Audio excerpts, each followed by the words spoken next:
Hello বন্ধুরা, চলে এসেছি আজকে একটা ভিডিও নিয়ে। যে আসনটা তৈরি করেছিলাম সেই আসনটার মাঝখানে থাকা ফুলটা কিভাবে তৈরি করেছি সেটাই আজকে তোমাদের দেখাবো। যে কটা ঘর নিয়েছি দেখো, তার মিডিলটা আমরা গুনে নিয়ে সেখানে ওপর দিক থেকে দুটো ক্রস করা যাবে এমন মাপ ছেড়ে নিয়ে এইবার আমরা ক্রস স্টিচ শুরু করেছি। প্রথমে একটা, তারপরের লাইনে তিনটে, তারপরের লাইনে পাঁচটা এবং তারপরের পরপর দুটো লাইনে 7টা করে এরকম ক্রস স্টিচ দেব। আর তারপরের থেকে সেই ক্রস স্টিচে আবার যে ফুলের দিক নিচের দিকটা আস্তে আস্তে কমতে থাকবে এবং মাঝখানে একটা ফাঁকা থাকবে যেখানটা অন্য কালার দিয়ে ভরাট করবে যাতে আরও বেশি অ্যাট্রাকটিভ হয় দেখতে।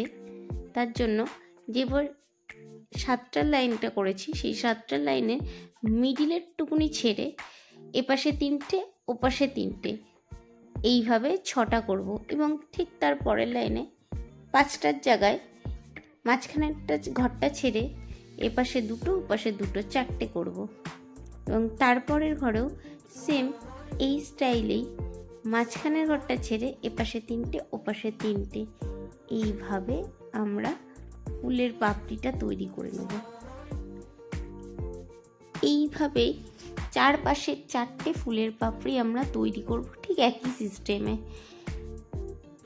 এইটা হয়ে গেলে মাঝখানে ঠিক এর অপোজিট পাশেই আবার ফুলের পাপড়িটা স্টার্ট করব। মাঝখানে আমরা এর জন্য 5টা ঘর ছেড়ে রাখব। 5টা ঘর ছেড়ে রাখলে পরে যেই মাঝখানে ডিজাইনটা করব সেই ডিজাইনটা আরও বেশি সুন্দর হবে। দিয়ে ঠিক তার অপোজিট সাইডে আর একটা করব।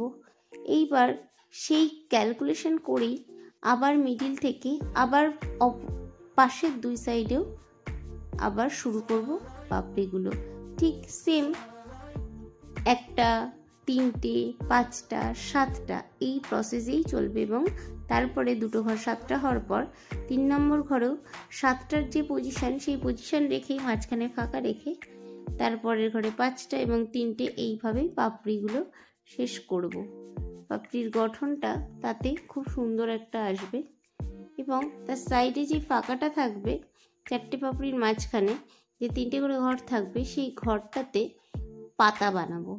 পাতার জন্য তোমার টিউটোরিয়াল ভিডিওটা আসতে চলেছে নেক্সটে। আমার চ্যানেলটাকে সাবস্ক্রাইব করে দিও নেক্সট ভিডিওটা পাওয়ার জন্য। আর তোমাদের সকলের কেমন লাগছে জানিও কমেন্টে এবং কে কোথা থেকে দেখছো সেটাও জানিও, ফেসবুক থেকে না ইউটিউব থেকে। ধন্যবাদ। ফাইনাল লুকটা কেমন হয়েছে জানিও।